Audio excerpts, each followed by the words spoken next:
Hey everybody, Chris Peshek here with your Passenger Seat Real Estate today.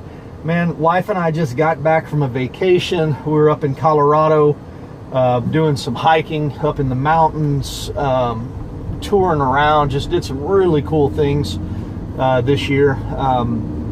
I'll be uploading a couple of those on my YouTube channel, so pay attention for that.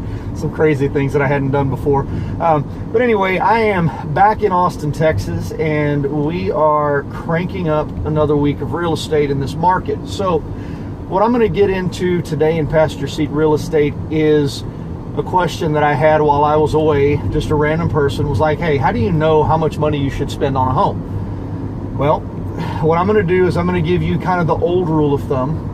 Then I'm going to give you the Central Texas rule of thumb, and then I'm going to talk a little bit about what you can actually afford. So an old rule of thumb was spend no more than 1.5 to 2 times of your annual household income. So as a household, if you made $100,000 a year, then you shouldn't spend more than $150,000 to $200,000 on a home. Now, that's a conservative number. What it allows for is it allows for you to save for retirement, save for investment properties and things like that. In reality, though, $150,000 to $200,000 in the Austin area is not going to go very far. You can still find those homes, but you're not going to be close to Austin. And if that's okay with you, that's great. You can purchase a cheaper home and save that money and get to your retirement and be taken care of in retirement.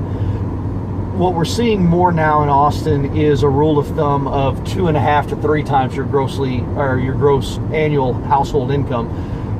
That's putting you in the $250,000 to $300,000 a year range. Again, you're not going to be real close to downtown Austin for that price. However, you can get into the close surrounding areas. You can get into Buda, Kyle, Pflugerville, Round Rock, Cedar Park. And Bastrop's pretty easy at that point. Even Lake Travis you can get into for 300 still. But that brings us to the major question. The question, that's just an idea of what might be a good idea to spend on a home. But what you can afford is a completely different question. You may have a household income of $150,000.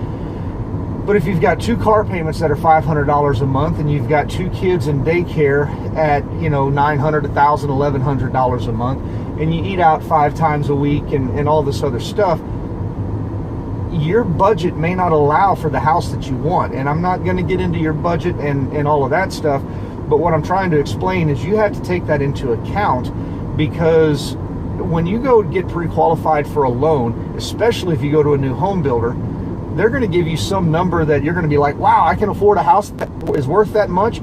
Same thing happened to my wife and I. The first time we were home shopping, we stopped by, I don't know if it was a KB Community or maybe Pulte or something like that. And this is back in 01, I guess. And we went in there, we were both 2 teachers making about $35,000 a year. And they were going to give us a loan for $350,000 for a house.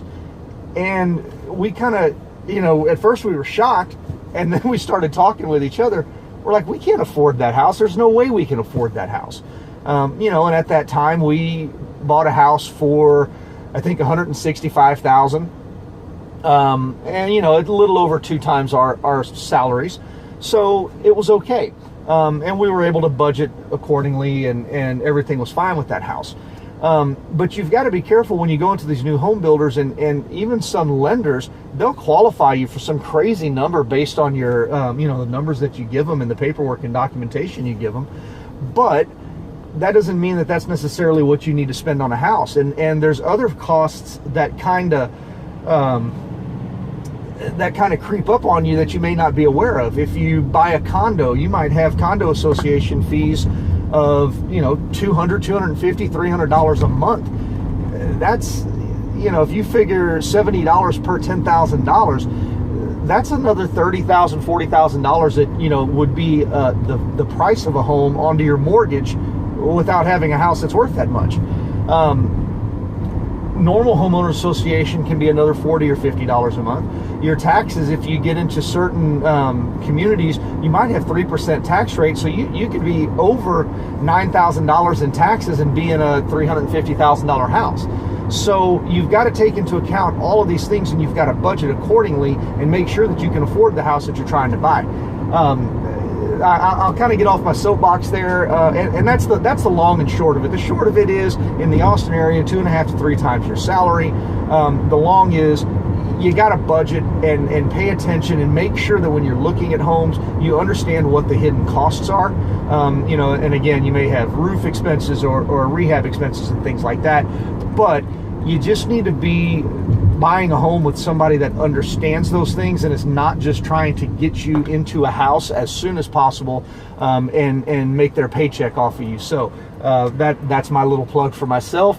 Get with somebody that cares about their clients, somebody that'll sit down and actually talk about your budget and what you can afford and what those hidden costs are. So that is it for today. I'm going to let you go.